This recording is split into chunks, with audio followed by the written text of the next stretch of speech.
safe EEG monitoring during the COVID time.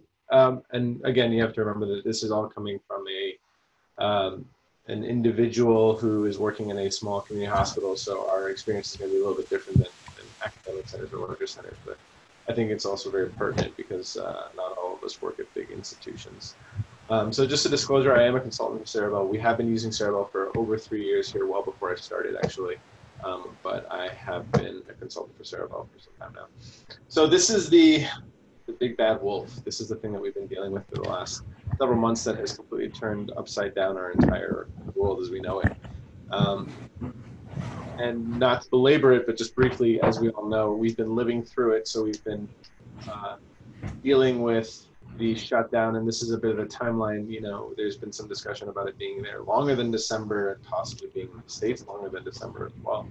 But our first documented case in LA County, which is our neighbor to the north, was January 26th. We didn't have our first case until February, I believe, in Orange County as well. But things have been relatively stable for the last couple of weeks in Orange County at least. But we are still dealing with the lockdown and the consequences of the lockdown, as many of us still are. So some of the challenges with COVID is really mostly centered around safety. How can we continue to care for these patients who are critically ill and require high level of care while minimizing staff exposure, at the same time preventing any loss of integrity or quality to the care we can provide to them. So we want to maximize care, minimize exposure, and ensure safety, and really do no harm to either the patient or the staff. And it's a bit of a delicate balance, and sometimes they can be kind of opposing ideas, but we have to work and do our best to make sure that we can do both. As we have all been dealing with both, not just in the hospital and the outpatient setting, even if we go to the grocery store, a lot of people are wearing PPE, face masks, goggles, N95s, surgical masks when we're not dealing with patients in the intimate settings, gloves, gowns, everything that we can do to prevent spread and exposure to this disease.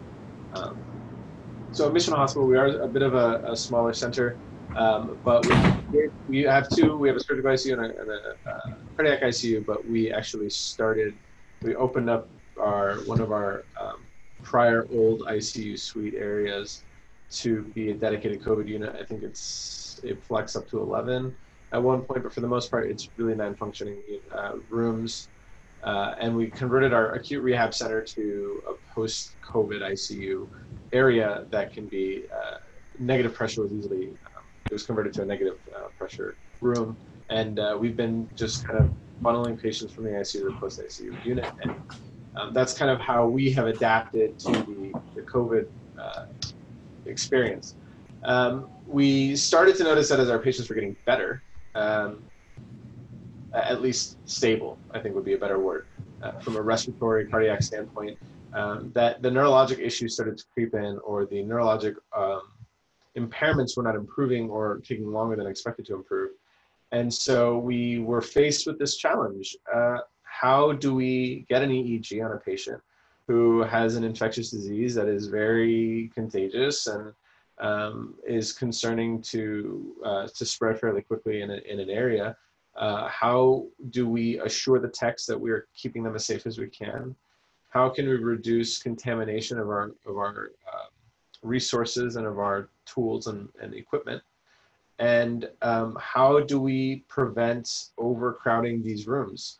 Our ICUs that were these COVID units, the COVID rooms for the ICU are smaller than our usual ICUs, so there was some constraints there. And so we had to really think outside the box, because Ceribell is used in our hospital, but it's really used in a very limited capacity.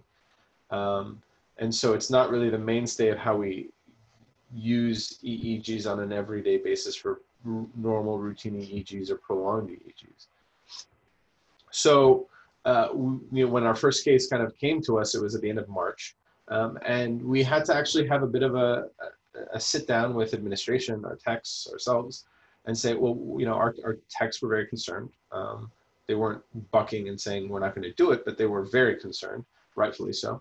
And so we came together and said, we as a hospital system are reducing exposures to non-essential visits, we're reducing those. Even the people who can get away with limited exams or not necessarily essential exams like nephrology or GI are not going into the room and doing kind of remote visits. And even when we can, we do televisits, which we have at our hospital.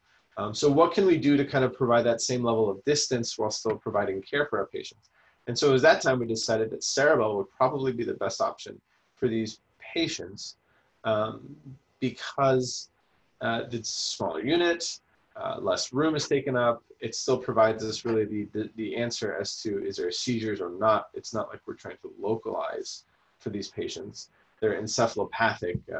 They're not necessarily focally seizing. So the nurses here, we're very fortunate, are very well versed in Ceribell. Like I said, we've been using it for August will be 3 years. And so it's almost second nature to our nurses, so there was no need to retrain. And it was really kind of just the next logical step for us. It reduced clutter, it reduced exposure. You can clean an iPhone quicker than you can clean a whole computer unit. So it just made sense for us, and we decided to implement that policy here. And it's been pretty useful in both settings. We're seeing prolonged encephalopathic states, days and days and days outside of discontinuation of sedation, patients still being confused and altered, encephalopathic. Seeing post-ICU neurologic complications that may be concerning for stroke versus seizures, abrupt onset of weaknesses. We've seen just a slew of neurologic complications from this disease, and I'm sure we're going to have plenty more that we're going to see as the literature comes out. So that kind of brings us to our, I picked this case because it was really our first case that kind of forced us to make this action plan and decision on how we handle these cases. It was a 73-year-old guy, not a particularly complicated past medical history. He did have a history of bladder cancer and coronary disease, but he had dry cough for several days, had a ground level fall, came in for evaluation of that, and was found to be febrile, hypotensive. His chest X-ray looked just like the classic chest X-rays and CT scans we've seen on COVID patients. He was found to be COVID positive, had a prolonged state, hypercoagulable, DVTs, PE, was put on blood thinners, subsequently developed subdural hematoma, and then developed multi-organ diseases. By the time we got consulted, he had been there for weeks already, and they were discontinuing sedation, and he still wasn't waking up, and they wanted to see, is this guy seizing? Is there some other underlying etiology going on? And so we were consulted and got an EEG. And so the EEG that we got, I picked this one because it's a low pass. So the low pass filter is on, so it's just a cleaner image. But as you can see, it was just diffusely encephalopathic. And we had this on for 3 hours, and we would get spot EEGs from time to time. I'll play it again because I think it's just a good EEG. And ultimately, after about a week or so of doing this, he improved on his own. It was a particularly complicated case because he had so many other medical issues. And this just seemed to be the best treatment course for him to limit any other resources that we needed to use. So the take-home message from this really is we here at this hospital, in order to really be conscious of safety, in order to be conscious of patient care, reducing exposures, alleviating concerns from staff, really kind of worked within our means and worked within parameters that we had already had at this hospital with implementing Ceribell as a alternative or a bridge for patients who needed EEG monitoring, where the suspicion for active clinical seizures was low, but the concern for subclinical seizure was high, given the fact that neurocritical care patients do have a high rate of subclinical seizures. And we implemented a technique that we use at our hospital in a little bit of an unconventional way that we don't typically use to respond and adapt to an unconventional time here in the COVID world. And it's been going fairly well for us. We've had several cases with this policy implemented, and care has been excellent, and these patients have done fairly well. So I think the take home from this would be considering to use Ceribell in a limited capacity, of course, to potentially bridge any concerns that staff may have and with respect to exposure, while also allowing patients care and monitoring appropriately if the indication is appropriate. I think that's all I've got.